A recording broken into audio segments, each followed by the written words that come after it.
We truly value each and every one of you. We'd love to hear. Where are you tuning in from today? Share with us in the comments. Now, let's jump into today's story.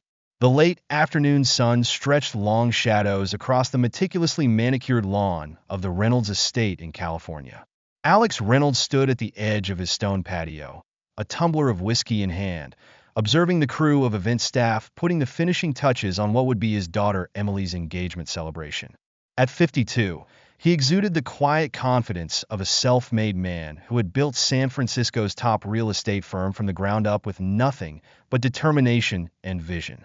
"Dad," Emily's voice called out from across the lawn.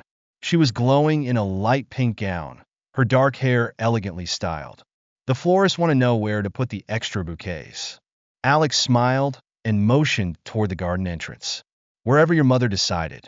Sweetheart, today is all about you." Julia Reynolds emerged from the house, her designer heels clicking on the stone. At 47, she still turned heads, though Alex had begun noticing a certain coldness in her eyes that hadn't been there. When they first met, she surveyed the preparations with military precision. "The Mitchells just called," she said, not even glancing at Alex. "They're running late. I told them we're starting at exactly 6, whether they show up or not." She turned to Emily.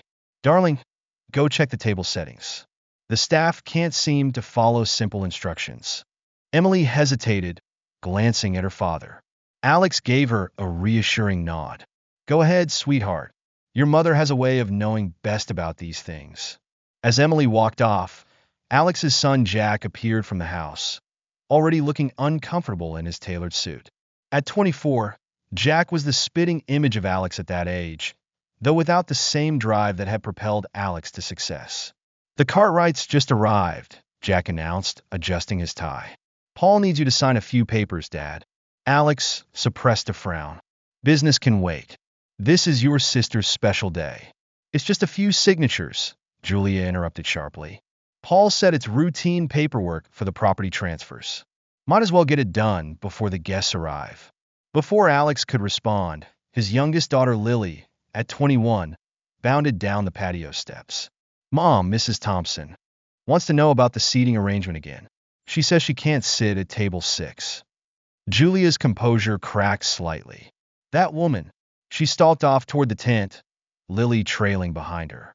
Paul Cartwright's arrival was signaled by the crunch of tires in the circular driveway. Alex watched as his lawyer of 15 years exited his Mercedes, briefcase in hand. Paul's wife, Susan, followed, carrying a wrapped gift that was probably more than just an engagement present. "The place looks incredible," Paul's voice boomed across the lawn. He was tall, distinguished, with carefully styled silver hair and a smile that had convinced hundreds of clients to trust him with their legal matters. "Doesn't it, Susan?" Susan, always quiet and somewhat intimidated by her husband, nodded. "It's lovely. Really lovely." Paul slapped Alex on the shoulder in a way that had once felt familiar, but now seemed a bit overstepping. "Got those papers ready for you to sign. Just routine stuff." "Of course," Alex replied, noticing how Paul's eyes briefly flicked toward Julia, who was now reprimanding a waiter about champagne glasses. "Let's put your briefcase in my study for now." Inside the study, Paul casually placed his briefcase on the mahogany desk. "Really, Alex, it's just some standard paperwork. Mostly the Cartwright property transfer. We could take care of it now while it's quiet." Alex picked up a framed photo from his desk. Emily's college graduation, the entire family smiling. It felt like a lifetime ago. "Paul, you've been my lawyer for 15 years, but more than that, you've been a friend. When did that change?" Paul's smile flickered, but he quickly recovered. "I'm not sure what you mean." "You will," Alex said, setting the photo down. "Tonight is about Emily. We'll talk business on Monday." For a brief moment, annoyance, or maybe fear, flashed across Paul's face before his professional mask slid back into place. Of course. Family first, always." The study door opened, and Jack entered. "Uncle Paul, Dad, Mom wants to know if you're done in here. The guests are starting to arrive." Paul's whole demeanor shifted as he turned to Jack, and Alex noticed how his son's posture subtly changed, becoming more deferential. "Jack, my boy, how's the internship going?" "It's amazing," Jack replied, grinning. The partners think I have real potential. Of course you do, Paul said, his tone almost fatherly. And good guidance, naturally.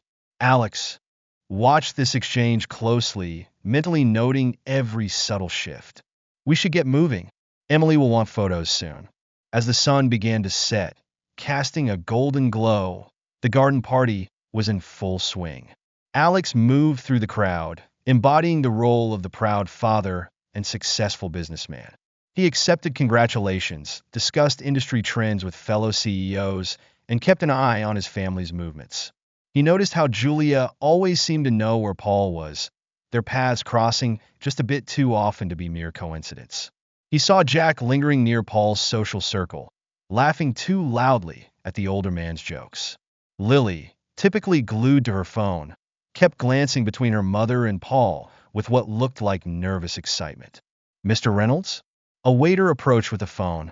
There's an urgent call from the Shanghai office. Alex excused himself from a conversation about market shifts and headed toward the calm of the orchid garden. The call was brief, a minor issue his team could handle. But as he ended it, voices carried through the neatly trimmed hedges. Everything's going perfectly. Julia's voice was low, but clear in the evening air. Patient as ever, my love, Paul's voice.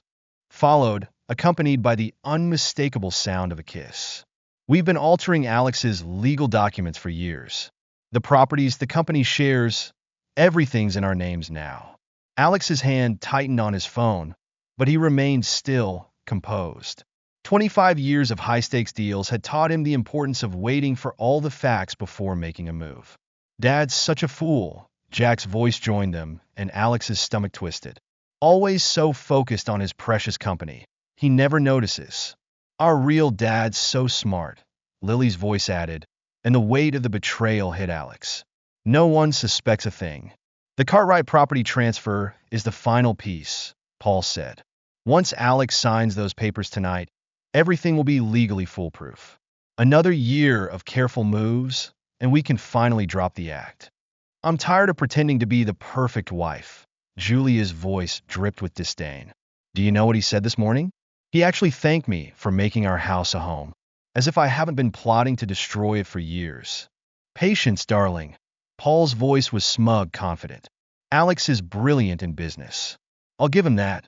But he never understood that true power comes from controlling the legal framework. Every contract, every property deed, every corporate document. I've been quietly altering them all. By the time he figures it out, it'll be too late. What about Emily? Lily asked. She actually cares about Dad. She might cause problems. Emily's too wrapped up in her perfect little world to notice anything, Julia dismissed. Besides, once everything comes to light, she'll have to choose between her inheritance or staying loyal to her father. Money always wins. Alex had heard enough. He quietly made his way back to the house, his mind already calculating, planning. In his study, he accessed his private computer terminal and connected to his estate security system. The cameras had been his own addition 3 years ago, after a string of break-ins in the neighborhood. Julia had complained they were tacky, but eventually stopped trying to have them removed. The footage loaded on his screen. Months of late-night meetings in the garden, Paul arriving when Alex was away on business, his children sneaking documents in and out of his office. Every betrayal captured in high definition. His phone buzzed.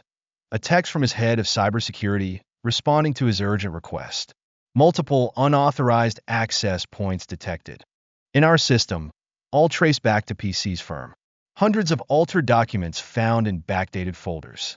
Should I lock everything down? Alex typed back. Monitor only. Document everything. Full report Monday. He stood at his study window, watching the party continue below. Emily was dancing, genuinely happy and unaware of the storm brewing around her. Julia was holding court with her social circle, playing the perfect corporate wife. Paul was chatting with board members, no doubt searching for new ways to manipulate the system. Jack and Lily moved through the crowd, carrying their secrets like trophies. Alex pulled out his phone again, dialing a number he hadn't used in years. Marshall? Alex Reynolds. Remember that favor you owe me? I need a forensic accountant to take a look at something. Yes, it's urgent. No, don't send anyone to the office yet. I'll have everything ready for you Monday morning, Marshall's voice responded. Alex ended the call and took a moment to adjust his tie, checking his reflection in the window. The man looking back at him wasn't angry. He was focused, determined. They thought they'd outsmarted him, using his own success against him, turning his trust into a weapon. They were about to find out why Alex Reynolds had survived every attempt to bring him down over the past 25 years. The party continued below, his family's betrayal hidden behind smiles and champagne toasts. Alex straightened his shoulders and made his way back to play his role, the unsuspecting fool they thought he was. For now, Monday would come soon enough. Alex? There you are. Emily's voice reached him at the bottom of the stairs. Daddy, it's time for your speech. He hugged his daughter, the only real thing left in his world. Of course, sweetheart. Can't keep our guests waiting. As Alex walked toward the garden, he passed Julia and Paul, standing a bit too close to each other. Their confident smiles flickered as he approached. Everything all right, Alex?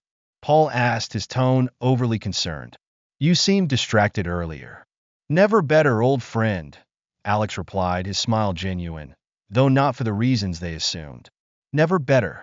Monday morning arrived with the precision of a carefully executed plan. Alex Reynolds sat in his corner office on the 48th floor of the Reynolds Tower, watching the bustling city below. The events of the weekend had crystallized into cold determination, his mind sharp and focused. His executive assistant knocked once before entering. Mr. Reynolds, the State Bar Association's Ethics Committee is on line 1, and Marshall Summers arrived early. He's waiting in the conference room. Thank you, Janet. Hold all other calls. Alex picked up the phone, his voice calm and authoritative. Mr. Davidson? Alex Reynolds? Thank you for taking my call on such short notice. The Ethics Committee chairman's voice crackled through the speaker. Your message mentioned evidence of serious misconduct by Paul Cartwright.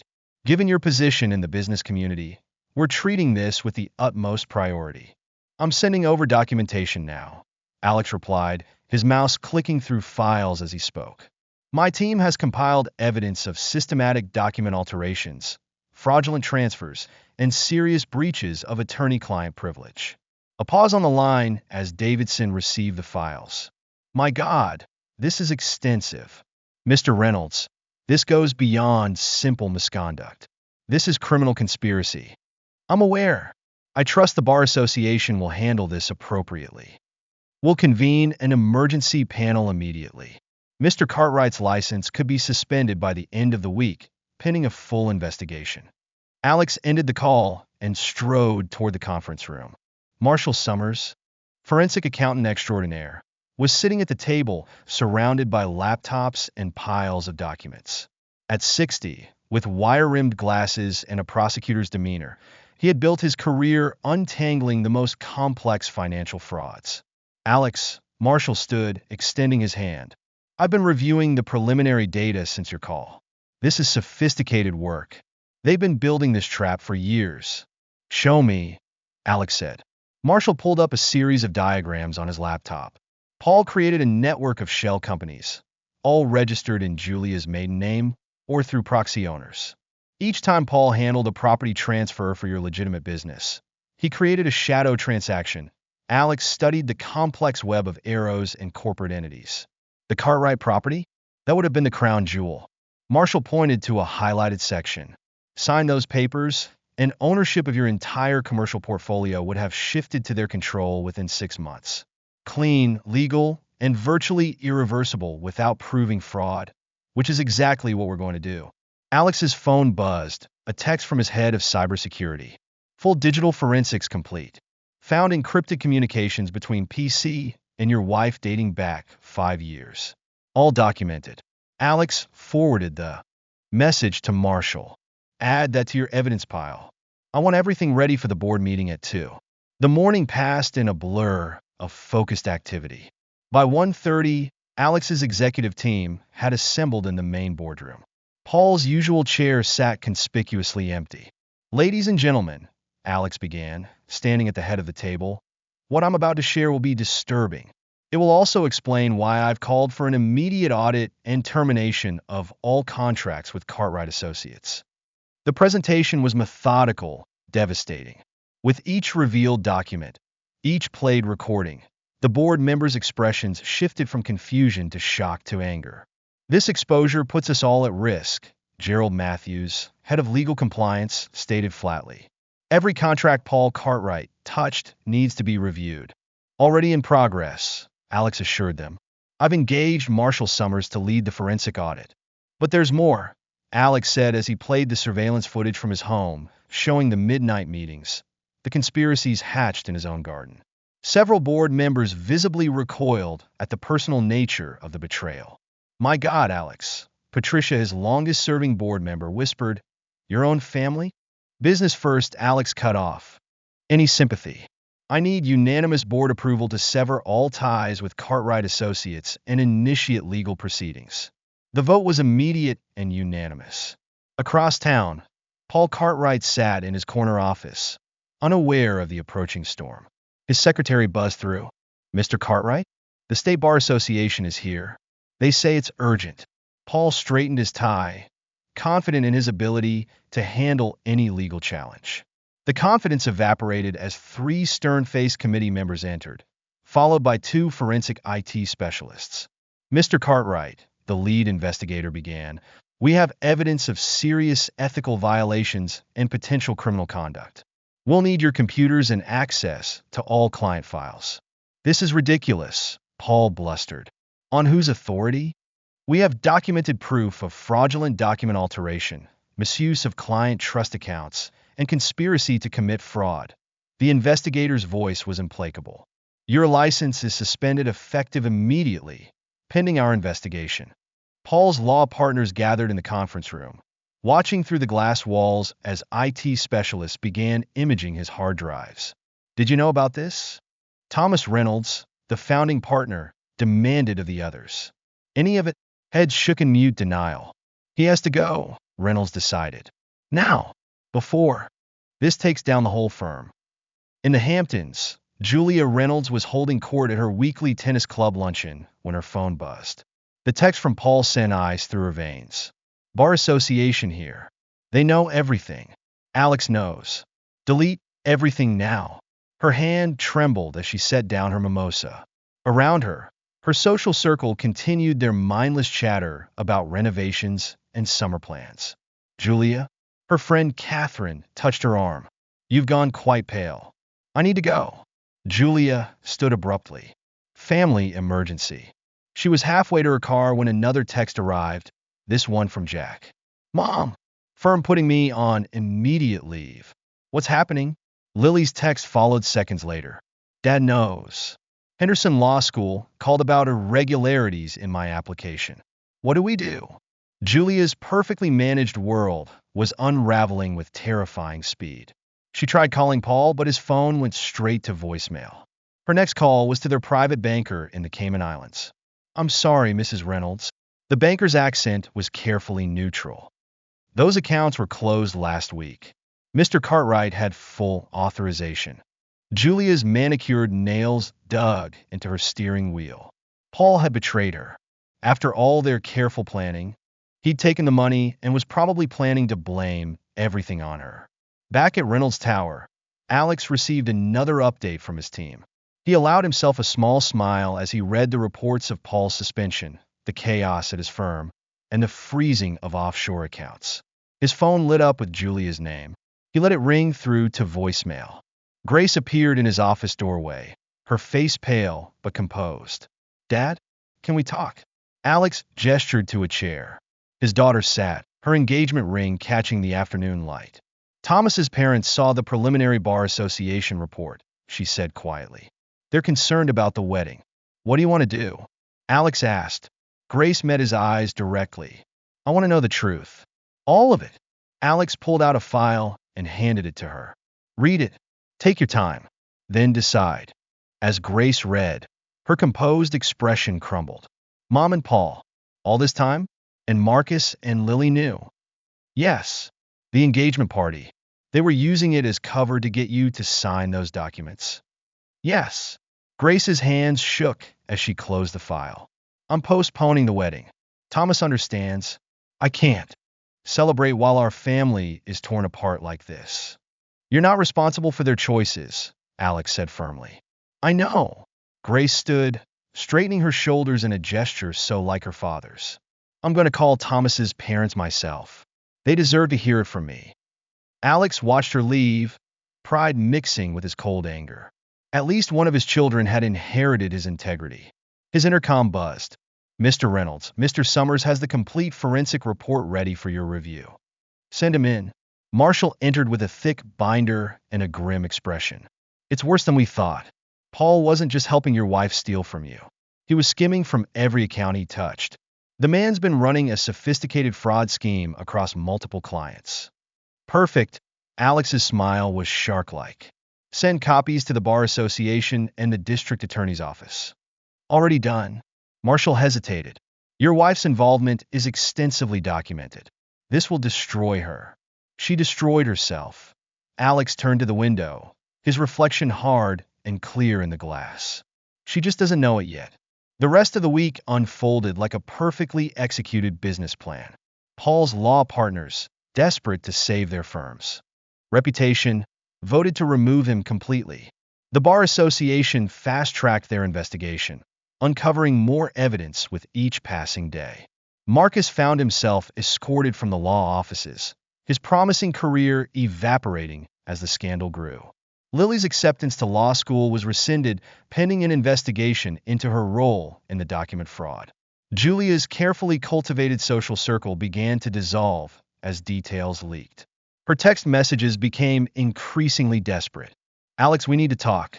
Please let me explain. You're destroying our children's futures. He left them all unanswered. Paul tried calling an emergency meeting with his partners, but they refused to see him. His access cards were deactivated, his emails redirected, his name already removed from the firm's website. In a final act of desperation, Paul showed up at Alex's office unannounced. Mr. Cartwright is here. Janet's voice was professional but concerned. He's quite insistent. Send him in. Paul burst through the door, his usual polished demeanor cracking. Alex, be reasonable. We can work something out. Alex continued reviewing documents, not bothering to look up. Can we? Think about the children. Think about the scandal. Now Alex did look up, his eyes cold. Like you thought about them when you were sleeping with my wife? When you were teaching my son how to commit fraud? When you were helping my daughter lie on her law school applications? It wasn't like that. Get out. Alex's voice could have frozen fire. The next time I see you, it will be in court. Paul's face twisted with rage. You sanctimonious bastard. You think you're so perfect, so above it all.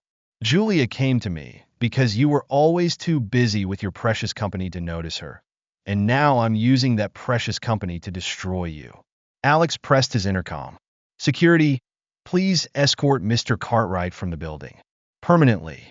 As Paul was led away, Alex received one final text from his head of cybersecurity. Found it. Offshore accounts emptied last week. All money transferred to private account in PC's name only. Your wife got played. Alex allowed himself a moment of grim satisfaction. They had thought him a fool, too focused on business to see their betrayal. Now they would learn that business had taught him exactly how to handle traitors. The sun set over Manhattan, casting long shadows through Alex's office windows. In the growing darkness, Alex Reynolds reviewed Marshall's final report, preparing for the next phase of his counterattack. There would be no compromise, no negotiation, no mercy. They had chosen their path. Now they would face the consequences. The State Bar Association's hearing room fell silent as the final verdict was read. Paul Cartwright, once one of Manhattan's most respected attorneys, stood rigid as his career crumbled with each measured word from the Ethics Committee chairman. In light of overwhelming evidence of systematic fraud, document falsification, and gross violations of attorney-client privilege, this committee hereby orders the immediate and permanent disbarment of Paul Cartwright. All documents bearing his signature over the past 5 years are subject to automatic review and potential nullification. Alex sat in the back row, watching his former friend's shoulders sag. His new legal team, headed by Alexander Torres from Wagner and Mitchell, was already making notes on their tablets. Every fraudulent transfer will be reversed, Torres whispered. The disbarment gives us unprecedented leverage. Paul turned, his eyes meeting Alex's. The mask of sophisticated charm had cracked, revealing the desperate man beneath. Alex held his gaze, unmoved by the silent plea he saw there. Outside the hearing room, reporters clustered like vultures. Paul pushed through them, ignoring questions about client losses and criminal charges. His former law partners had already distanced themselves, settling with Alex rather than risk their firm's complete destruction. Alex's phone buzzed with a message from his forensic team.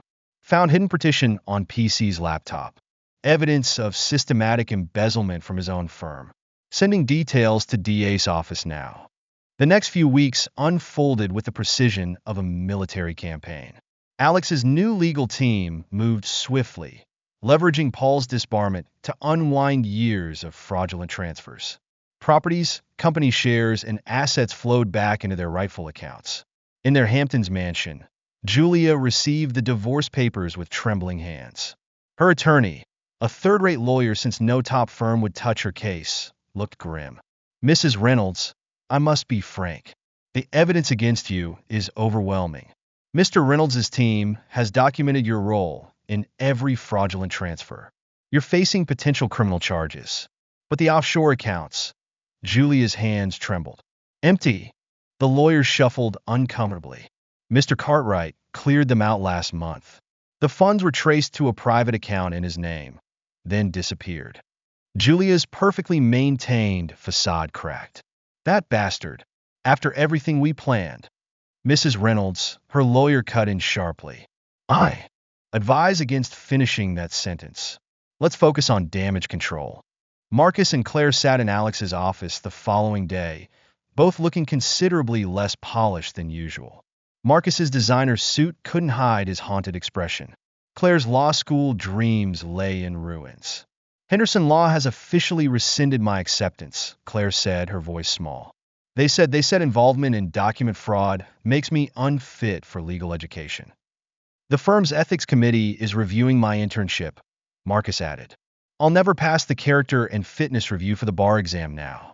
Alex studied his children, seeing not the confident conspirators from the garden party, but two scared young adults facing the consequences of their choices. "You both made your decisions," Alex said evenly. "You chose Paul over your father. You helped destroy your family for a man who's probably halfway to Mexico by now." As if on cue, his phone lit up with a news alert. Disgraced attorney Paul Cartwright spotted boarding private plane to Mexico City. Claire burst into tears. Marcus slumped in his chair. "Dad, please," Marcus began. "We were stupid. We thought." "You thought betraying me was clever?" Alex cut him off. "You thought Paul's plan was foolproof? You thought wrong." He pulled two folders from his desk drawer. "These are the consequences of your choices. You can accept them, or you can earn a second chance." The siblings exchanged glances before opening the folders. Inside each was a detailed program. Ethics courses, community service requirements, and strict conditions for future education funding. "This is your one opportunity for redemption," Alex continued. In the growing darkness, Alex Reynolds reviewed Marshall's final report, preparing for the next phase of his counterattack. There would be no compromise, no negotiation, no mercy. They had chosen their path, and now they would face the consequences. The State Bar Association's hearing room fell silent as the final verdict was read. Paul Gleason, once one of Manhattan's most respected attorneys, stood rigid as his career crumbled with each measured word from the Ethics Committee chairman. In light of overwhelming evidence of systematic fraud, document falsification, and gross violations of attorney-client privilege, this committee hereby orders the immediate and permanent disbarment of Paul Gleason. All documents bearing his signature over the past 5 years are subject to automatic review and potential nullification. Alex Reynolds sat in the back row, watching his former friend's shoulders. His new legal team, headed by Alexandra Torres from Wagner and Mitchell, was already making notes on their tablets. "Every fraudulent transfer will be reversed," Torres whispered. "The disbarment gives us unprecedented leverage." Paul turned, his eyes meeting Alex's. The mask of sophisticated charm had cracked, revealing the desperate man beneath. Alex held his gaze, unmoved by the silent plea he saw there.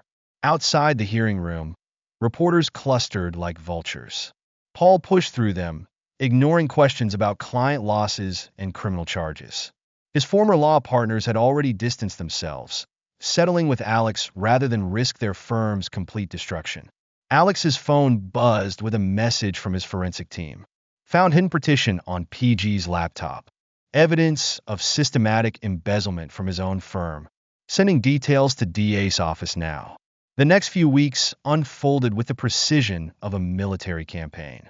Alex's new legal team moved swiftly, leveraging Paul's disbarment to unwind years of fraudulent transfers. Properties, company shares, and assets flowed back into their rightful accounts. In their Hamptons mansion, Bridget received the divorce papers with trembling hands. Her attorney, a third-rate lawyer since no top firm would touch her case, looked grim. Mrs. Reynolds, I must be frank. The evidence against you is overwhelming. Mr. Reynolds' team has documented your role in every fraudulent transfer. You're facing potential criminal charges. But the offshore accounts, Bridget began. Empty. The lawyer shuffled uncomfortably. Mr. Gleason cleared them out last month. The funds were traced to a private account in his name, then disappeared. Bridget's perfectly maintained facade cracked. That bastard. After everything we planned. Mrs. Reynolds, her lawyer, cut in sharply. I advise against finishing that sentence. Let's focus on damage control. Marcus and Claire sat in Alex's office the following day, both looking considerably less polished than usual. Marcus's designer suit couldn't hide his haunted expression. Claire's law school dreams lay in ruins. Henderson Law has officially rescinded my acceptance, Claire said, her voice small. They said involvement in document fraud makes me unfit for legal education. The firm's ethics committee is reviewing my internship, Marcus added. I'll never pass the character and fitness review for the bar exam now. Alex studied his children, seeing not the confident conspirators from the garden party, but two scared young adults facing the consequences of their choices. You both made your decisions, he said evenly. You chose Paul over your father. You helped destroy your family for a man who's probably halfway to Mexico by now. As if on cue, his phone lit up with a news alert. Disgraced attorney Paul Gleason spotted boarding private plane to Mexico City. Claire burst into tears. Marcus slumped in his chair. Dad, please. Marcus began. We were stupid. You thought betraying me was clever. Alex cut him off. You thought Paul's plan was foolproof. You thought wrong. He pulled two folders from his desk drawer. These are the consequences of your choices. You can accept them, or you can earn a second chance. The siblings exchanged glances before opening the folders. Inside each was a detailed program. Ethics courses, community service requirements, and strict conditions for future education funding. This is your one opportunity for redemption, Alex continued. Complete these requirements, prove you've learned from this disaster, and I'll consider supporting your education again. Fail, and you're on your own. Grace knocked on the door, entering when Alex nodded. Unlike her siblings, she carried herself with quiet dignity. The Hendersons send their regards, she said. They understand postponing the wedding. Thomas still wants to move forward. When the time is right, Alex allowed himself a small smile. You're the only one who maintained your integrity, Grace. I'm proud of you. Marcus and Claire couldn't meet their sister's eyes. Across town, Bridget's social circle was evaporating faster than summer rain. The scandal had spread through Manhattan's elite like wildfire, fueled by the salacious details of her affair and fraud. I simply can't seat you at the charity gala, Catherine, her former tennis partner, said over the phone. You understand, of course. The optics. One by one, invitations were rescinded. Country club membership temporarily suspended. Calls went unreturned. Then came the news that destroyed her last hope of salvaging anything from the wreckage. Paul had emptied their offshore accounts days before fleeing to Mexico. He played us all, she whispered to her reflection in the powder room mirror. The face that looked back was older, harder, stripped of its careful polish by betrayal and fear. Her phone buzzed with a text from Paul's Mexican number. Sorry, darling. Business is business. You understand. the same word she'd used to justify betraying Alex. Alex received the news of Paul's flight with characteristic calm. His security team was already coordinating with Mexican authorities, tracking Paul's movements through camera footage and financial transactions. He's staying at a luxury resort in Cabo, his head of security reported, living large on the stolen funds. Not for long, Alex replied. Contact our friends at the FBI. Remind them about those wire fraud charges. 1 month later, Paul's Mexican paradise crumbled as federal agents surrounded his beachfront villa. The extradition process began immediately, fueled by the mountain of evidence Alex's team had compiled. Back in New York, the divorce proceedings moved forward with ruthless efficiency. Bridget's attempts to secure a favorable settlement collapsed under the weight of Alex's evidence. Mrs. Reynolds, the judge stated firmly, given your documented role in this conspiracy, you're fortunate we're only discussing civil matters today. The criminal charges are another matter entirely. Bridget left the courthouse with nothing but a modest settlement, enough to maintain an apartment in Queens, far from her former social circles. Her phone remained silent, former friends too busy distancing themselves from her disgrace. 1 year later, Alex stood at the window of his expanded office in the renamed Reynolds International Tower. The scandal had ultimately strengthened his empire, his ruthless handling of the betrayal becoming a legend in business circles. Grace entered, looking happy and centered. Her wedding plans were back on track, stronger for the delay. The Foundation's first ethics symposium is next week, she reminded him. The law schools are particularly interested in using our case study. Alex nodded. The Reynolds Foundation for Corporate Ethics had emerged from the ashes of betrayal, turning personal pain into professional purpose. How are Marcus and Claire progressing? Claire's community service at the legal aid office is changing her perspective, Grace reported. Marcus? He's struggling with the ethics courses, but he's trying. I think they finally understand what they lost. And your mother? Grace's expression hardened slightly. Living in Queens, working as a receptionist. Paul's guilty plea didn't help her social rehabilitation. The news had broken that morning. Paul Gleason, extradited from Mexico and facing overwhelming evidence, had pleaded guilty to multiple felony charges. His attempt to blame everything on Bridget had backfired spectacularly when Alex's team revealed the embezzlement from his own firm. Alex turned from the window, studying the empire he'd built and defended. The betrayal had cost him a wife and 2 children, but he'd emerged stronger, wiser, and more respected than ever. Trust must be earned, he murmured, remembering the garden party that had started it all. And betrayal must be answered with the full force of the law. Grace touched his arm gently. You taught us all that lesson, Dad. Some of us learned it better than others. Alex allowed himself a small smile. The price of justice had been high, but he'd paid it without hesitation or regret. In the end, integrity had proven stronger than betrayal, truth more powerful than deception. The sun set over Manhattan, casting long shadows through the office windows. In the gathering darkness, Alex Reynolds stood unchanged, unbowed, unbroken, and ultimately victorious. 5 years had passed since the scandal that shook Manhattan's elite circles. The Reynolds International Tower still dominated the skyline, its gleaming facade a testament to Alex Reynolds' resilience and power. At 57, Alex had not only recovered from the betrayal, but had transformed it into an empire twice as strong. The Wall Street Journal's headline that morning read, Reynolds International acquires major European construction firm. Alex Reynolds' $4.8 billion deal cements global dominance. Alex read the article in his expanded office on the 50th floor of the Reynolds Tower, now occupying the entire level. The Harmon Foundation for Corporate Ethics occupied 3 floors below, its programs having educated over 1,000 executives and law students about business integrity. His intercom buzzed. Mr. Reynolds, Grace is here with the wedding venue photos. Grace entered, now a poised 30-year-old woman who had become her father's trusted advisor while maintaining her own successful career in corporate compliance. Her wedding to Thomas, delayed but not destroyed by the scandal, was finally approaching. The Southampton venue is perfect, she said, spreading photos across his desk. Small, elegant, family only. She paused. I haven't invited Mom. Alex nodded.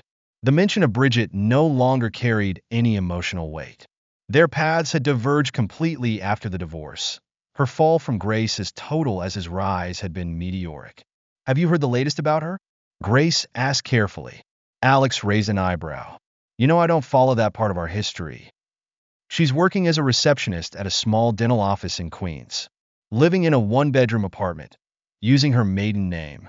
Catherine ran into her at a discount grocery store last week. Said she looked old. The mighty Bridget Reynolds, once the queen of Manhattan society, had found her new level. Her attempts to rebuild her social connections had failed spectacularly. Every door that had once welcomed her remained firmly closed, her former friends treating her like a cautionary tale. Her last attempt at social redemption had come 2 years ago when she tried to join a charitable organization in Queens. The background check revealed her role in the fraud scheme, and her application was quietly rejected. Paul Gleason's fate had been even more dramatic. After his extradition from Mexico and subsequent guilty plea, he'd been sentenced to 15 years in federal prison for wire fraud, embezzlement, and conspiracy. His disbarment was permanent, his reputation destroyed, his assets seized. Alex's sources reported that Paul was not adapting well to prison life. His refined manners and arrogance made him a target. The man who once commanded respect in Manhattan courtrooms now spent his days in protective custody, his only visitors being his increasingly frustrated legal team. Did you see the notice from the Bar Association? Grace asked, pulling out her tablet. They're using Paul's case as required reading for ethics certification. The Harmon Foundation actually contributed to the curriculum. Alex allowed himself a small smile. Justice had its own poetry. Marcus and Claire had taken different paths after their fall from grace. Marcus, after completing the mandated ethics courses and community service, had abandoned law entirely. He now worked in construction management for one of Alex's subsidiaries, starting from the bottom and slowly earning respect through actual work rather than nepotism. Marcus called, Grace mentioned. His team completed the Boston project under budget. He's actually good at this, Dad. Better than he ever was at law. Claire had taken longer to find her way. The rescinded law school acceptance had shattered her confidence, but the required volunteer work at legal aid had given her a new perspective. She now ran a nonprofit helping white-collar crime victims, funded partially by the Harmon Foundation but operating independently. Claire's organization is partnering with 3 more universities, Grace continued. She's turned her mistake into something meaningful. Their redemption had been hard-earned. Alex had maintained strict conditions on his renewed support. Total transparency, regular ethics training, and clear performance metrics. They had learned that trust, once broken, could only be rebuilt through consistent action. The door opened again, and Alexandra Torres entered. She had become Alex's chief legal counsel after leading the team that dismantled Paul's fraudulent empire. The European acquisition is complete, she reported. And you'll appreciate this. We just acquired Paul Gleason's old law firm's building. Their partners finally accepted our offer. The irony was exquisite. Paul's former law partners had never recovered from the scandal. Their once prestigious firm had imploded, torn apart by internal investigations and client departures. The building would be renovated and turned into the Harmon Foundation's new headquarters. Have the foundation send them an invitation to our next ethics symposium, Alex suggested, his voice carrying a hint of satisfied amusement. Grace smiled sharply. Already done, they declined, citing prior commitments. A text message appeared on Alex's phone from his head of security, who still maintained surveillance on key players from the scandal. BH attempted to access her old country club membership, claimed it was a misunderstanding when rejected. Left in tears, PG requested a prison transfer again. Denied. Claims harassment from other inmates who lost money in his schemes.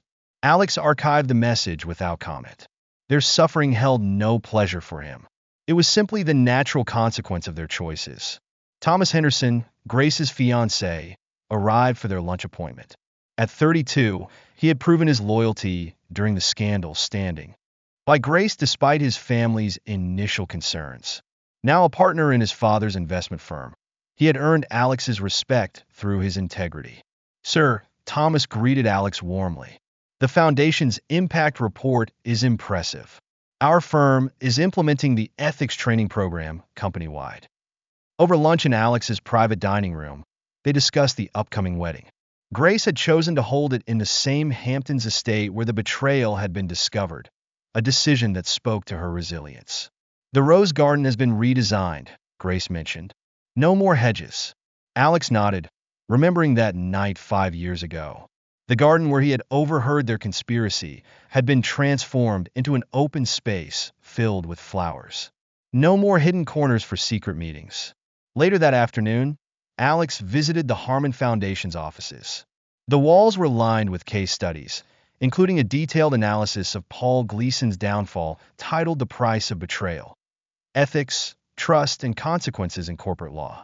The Foundation's executive director, a former federal prosecutor, updated him on their latest initiatives.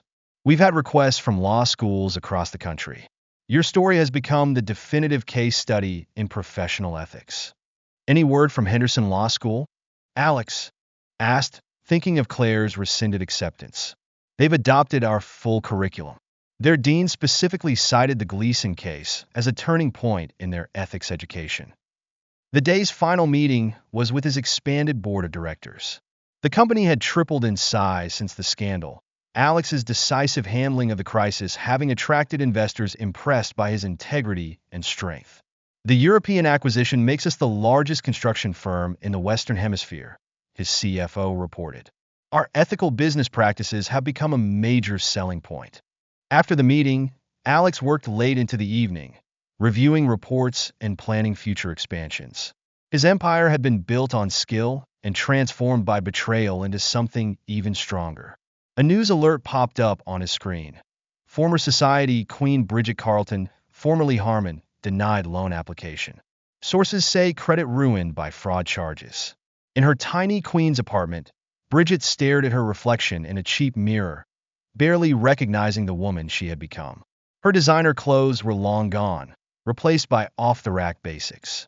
Her once perfect manicure was self-maintained.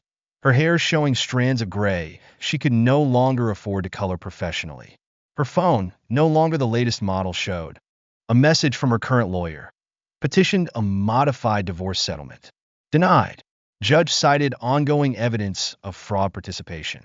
She had tried dating, but background checks in the digital age were thorough. Every potential relationship had ended when her past emerged. The wealthy men she had once attracted now avoided her like poison. In the federal prison's protective custody unit, Paul Gleason sat alone in his cell. The former attorney had aged decades in 5 years, his polished charm replaced by bitter anger. His appeals had been denied, his sentence upheld, his disbarment permanent. His last remaining asset, his elegant Manhattan apartment, had been seized and sold to cover victim restitution. The final insult. It had been purchased by a Reynolds International subsidiary. Marcus visited the construction site of his latest project, proudly wearing a hard hat with his team leader. He had discovered a talent for actual work, earning respect through competence rather than connections. Mr. Harmon, his crew called him, none of them knowing or caring about his relationship to the company's founder. He preferred it that way. Claire hosted a seminar for fraud victims, her own experience lending authenticity to her guidance. Her organization had helped hundreds of families recover from white-collar crimes. Her past mistake transformed into a mission. In the Hamptons estate, Grace reviewed wedding plans with her future mother-in-law, their relationship stronger for having weathered the scandal together. The Henderson family had come to admire her loyalty and integrity during the crisis. And in his office high above Manhattan, Alex Harmon watched the city lights emerge as evening fell. The betrayal that was meant to destroy him had instead revealed his true strength. His business empire was larger, his reputation stronger, his legacy secured. On his desk sat a framed quote, installed after the scandal. Trust must be earned, but betrayal must be answered with the full force of the law. It had become the Harmon family's new motto, a reminder that integrity was not merely a virtue, but a force that could reshape destinies. The betrayers had aimed to steal his empire. Instead, they had helped him build a dynasty. The sun set over Manhattan, casting long shadows through Alex's office windows. In the gathering darkness, he reviewed plans for his next acquisition. The past was settled, justice had been served, and the future stretched out before him, bright with possibility.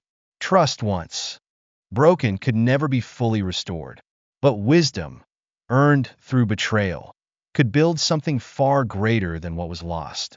Alex Harmon had learned that lesson well, and so had everyone who had ever underestimated him.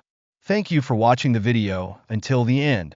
Don't forget to hit like, subscribe, and turn on notifications so you won't miss any new videos from us. What do you think about today's topic? Leave your thoughts in the comments below. And if you found the video helpful, feel free to share it with your friends and family. We hope you had a great time. See you in the next video with even more exciting content. Make sure to subscribe so you don't miss out.